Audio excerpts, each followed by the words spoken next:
Avant de commencer Élu, prenez un instant pour vous abonner à la chaîne Les secrets de la spiritualité.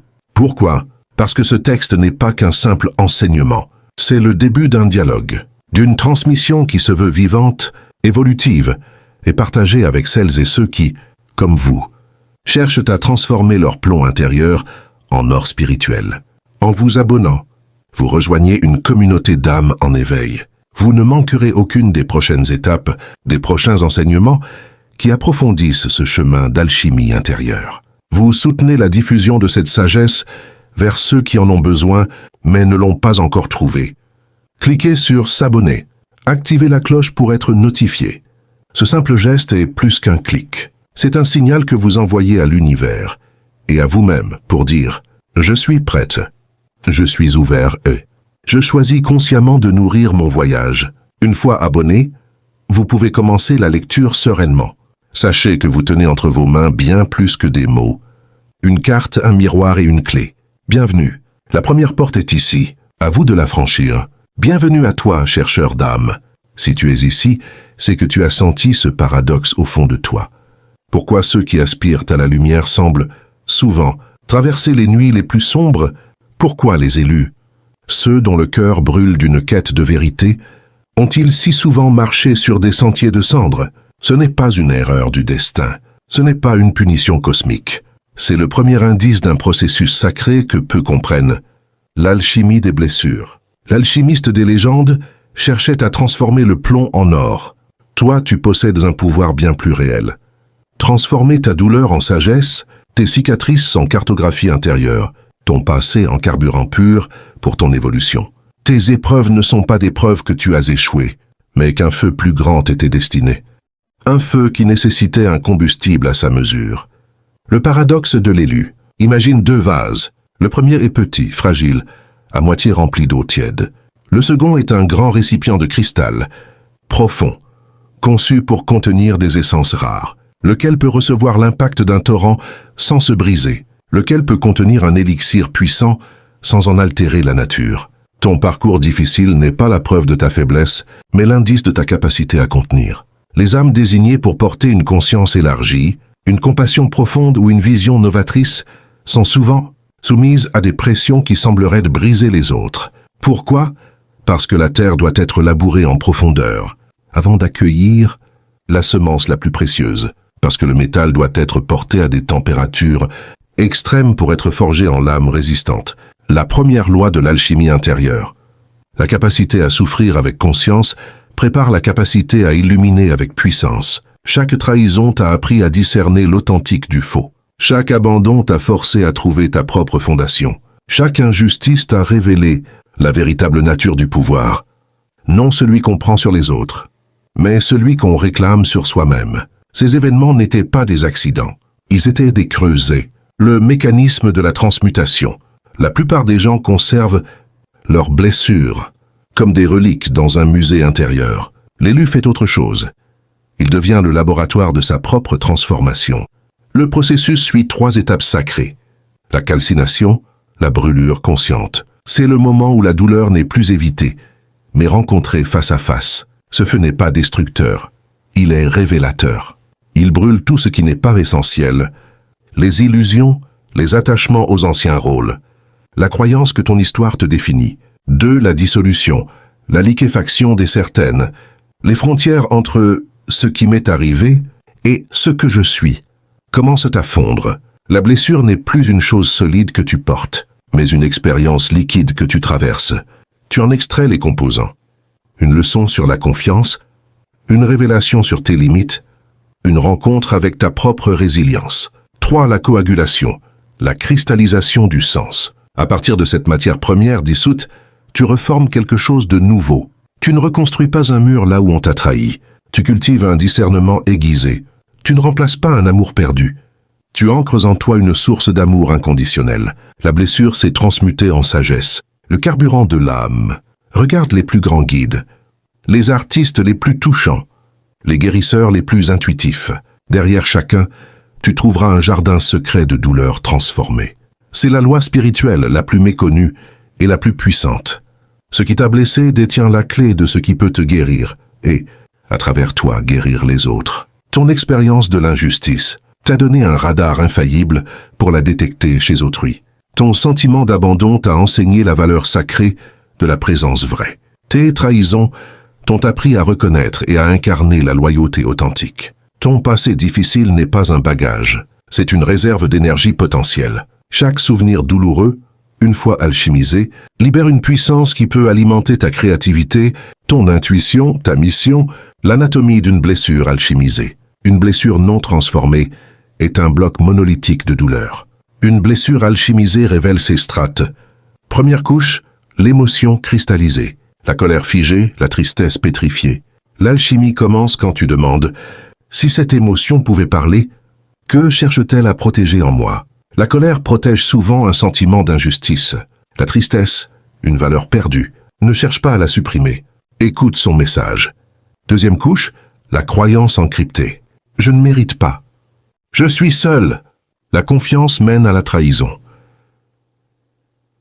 Apôtre, identifiez-la, puis soumets-la à l'examen de ta conscience actuelle. Cette croyance est-elle une vérité éternelle ou une conclusion logique à un moment où j'avais moins de force? Troisième couche, le don en suspension. Au cœur même de la blessure, un don attend d'être réclamé. Une hypersensibilité qui peut devenir une intuition aiguë. Une expérience de trahison qui affine un discernement infaillible. Pose ta main sur ta poitrine et demande « Quel pouvoir dort ici ?» Le protocole du phénix. 3 rituels. Rituel 1, la rétrospective sacrée le soir. Pour chaque défi de la journée, demande « Quelle vieille blessure cette situation a-t-elle effleurée? Quel message cette partie de moi cherche-t-elle à me livrer? Comment puis-je utiliser cette énergie pour nourrir une action constructive? » Demain, rituel 2, l'ancrage dans le corps temple. Assieds-toi.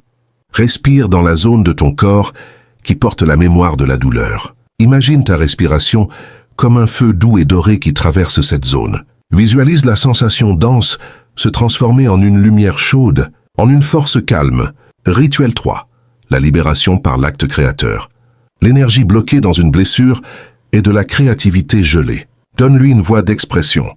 Écris une lettre que tu n'enverras jamais, mais écris-la du point de vue de la sagesse que tu as déjà gagnée. Pense Dance crée, le garde-fou contre la spiritualisation toxique. L'alchimie n'est pas un prétexte pour glorifier la souffrance. N'utilise pas les concepts de leçon pour tolérer l'intolérable. Ne minimise pas ta douleur sans avoir fait le travail d'extraction. Ne te sens pas forcé d'être reconnaissant prématurément. La vraie alchimie naît du réalisme radical. Elle reconnaît pleinement la noirceur de l'expérience, puis la traverse entièrement. Le langage sacré des épreuves. L'hypothèse du choc initiatique. Et si rien n'était accidentel? Repense à ton épreuve la plus marquante. Maintenant pose cette question radicale. Et si cet événement avait été une initiation, soigneusement calibrée par la partie la plus sage de mon être, pour forger en moi une qualité spécifique dont j'aurais absolument besoin pour mon véritable chemin? Tu passes du rôle de victime d'un destin chaotique à celui d'étudiant dans une école d'âme aux méthodes rigoureuses. Le code vibratoire de la souffrance. Chaque douleur porte un message. Abandon. Apprends à être ton propre sanctuaire. Autosuffisance émotionnelle. Trahison. Vois au-delà des apparences. Discernement intuitif. Humiliation. Ta valeur est intrinsèque. Auto-validation radicale. Perte. Rien de ce qui est réel ne peut être perdu. Détachement sacré. Le passage du voyant. Une fois transmutée, la blessure change de fonction. Elle devient un organe de perception extrasensorielle. L'endroit où tu as été trahi devient un capteur d'authenticité. L'endroit où tu as été abandonné devient un radar de connexion vraie. L'endroit où tu as été rabaissé devient un détecteur de puissance latente. Tes cicatrices deviennent tes antennes. Tu n'as plus besoin de croire en ton intuition. Tu la sens dans la mémoire alchimisée de tes cellules. L'initiation à l'âme souveraine. Le parcours culmine dans un serment intérieur. Oh, je reconnais que le feu était mon destin. Je prends la totalité de mon histoire et je déclare que tout cela me sert. Je suis le souverain du sens que je donne à mon passage. Je choisis désormais de marcher dans le monde comme un phénix, porteur d'une lumière qui a digéré les ténèbres. Ce serment est un acte de magie personnelle. Il rebranche ton système nerveux vers l'identité d'âme souveraine. L'incarnation totale, la neurologie de la transmutation. Chaque blessure grave une boucle neuronale. L'alchimie consciente consiste à délibérément tracer un nouveau sentier neuronal. Par la méditation focalisée, tu stimules la neuroplasticité. Tu ne combats pas l'ancienne voie. Tu rends la nouvelle voie plus attractive. Un jour face au même déclencheur, c'est le nouveau sentier qui s'active. La paix au lieu de la panique. La blessure est toujours sur la carte, mais elle n'est plus la capitale de ton pays intérieur, le corps de lumière. La transmutation doit s'inscrire dans la chair, cette douleur chronique. Et si c'était la mémoire non transmutée, fossilisée, allonge-toi. Porte ton attention vers la zone concernée. Accueille-la comme une énergie coagulée. Sur l'inspiration, imagine une lumière dorée, pénétrant cette énergie pour la réchauffer. Sur l'expiration, visualise cette énergie libérée, se transformer en une brume lumineuse qui nourrit tout ton corps. Tu fais littéralement de tes anciennes douleurs les batteries de ta vitalité actuelle. Le temps récupéré, le temps perdu. Dans la souffrance n'est perdu que si tu lui donnes ce label. Et si ces années avaient été une incubation forcée, un temps où ton âme se retirait pour forger ses outils dans le secret. Revisite cette période. Cherche activement les graines qui y ont été plantées. En changeant le contexte, tu changes la valeur du temps vécu. Tu récupères ce temps en le déclarant nécessaire, sacré, fondateur. L'effet miroir ultime. Ton histoire devient un oracle personnel. Face à un choix, demande, en présence de cette énergie, quelle mémoire ancienne en moi est touchée et quelle serait la réponse de ma sagesse actuelle, celle née de la transmutation. Tu ne réagis plus à partir de la blessure. Tu réponds à partir du don qu'elle a forgé. L'épreuve est terminée, mais son enseignement est devenu ton système d'exploitation, l'héritage quantique. Ta transformation personnelle altère le champ collectif. Chaque fois que tu choisis la compassion sur la rancune, la création sur la plainte, tu envoies une impulsion dans la matrice de la conscience humaine. Tu deviens un point nodal de guérison dans le champ du temps. Ta vie devient une démonstration vivante qu'il est possible de recycler la souffrance en conscience et la conscience en amour agissant. Épilogue, le serment de l'alchimiste incarné. Tu n'es plus celui qui cherche la formule. Tu es la formule. Tu n'es plus celui qui étudie la transformation. Tu es la transformation en marche. Ton passé n'est plus derrière toi. Il est en toi sous forme de combustible disponible, d'organes de perception, de sagesse incarnée. Ton présent est l'atelier où tu sculptes activement, avec les outils forgés dans le feu, l'être que tu choisis d'être. Ton futur est le champ d'expression, immédiat de cette souveraineté nouvellement réclamée. Tu es l'alchimiste. Le laboratoire est ton corps. Le feu est ta conscience. La matière première est tout ce qui t'est arrivé. Et l'or est la vie radieuse, aimante, puissante et libre que tu es en train de créer, à chaque souffle, à chaque choix, à chaque instant. Le grand œuvre est maintenant. Il n'a pas de fin. Il n'a que des degrés de raffinement, des expansions de lumière. Et à mesure que tu avances sur ce chemin, tu découvres que chaque rencontre, chaque expérience, chaque défi est une occasion de révéler davantage ta propre lumière. Tu commences à voir les autres non plus comme des étrangers, mais comme des reflets de toi-même, des miroirs qui te montrent les parts de toi que tu as encore à aimer, à accepter, à intégrer. Tu réalises que le monde extérieur est un reflet de ton monde intérieur et que chaque changement en toi se répercute sur le monde qui t'entoure. Tu deviens conscient de la puissance de tes pensées, de tes émotions, de tes paroles. Tu apprends à les manier avec soin, sachant que chaque vibration que tu émets crée une onde dans le tissu de la réalité. Et ainsi tu continues à évoluer, à grandir, à te transformer. Tu es un éternel devenir, un processus vivant, une œuvre d'art en constante évolution. Tu es l'alchimiste de ta propre vie. Et chaque jour est une nouvelle occasion de transmuter le plomb, de l'ordinaire en or, de l'extraordinaire.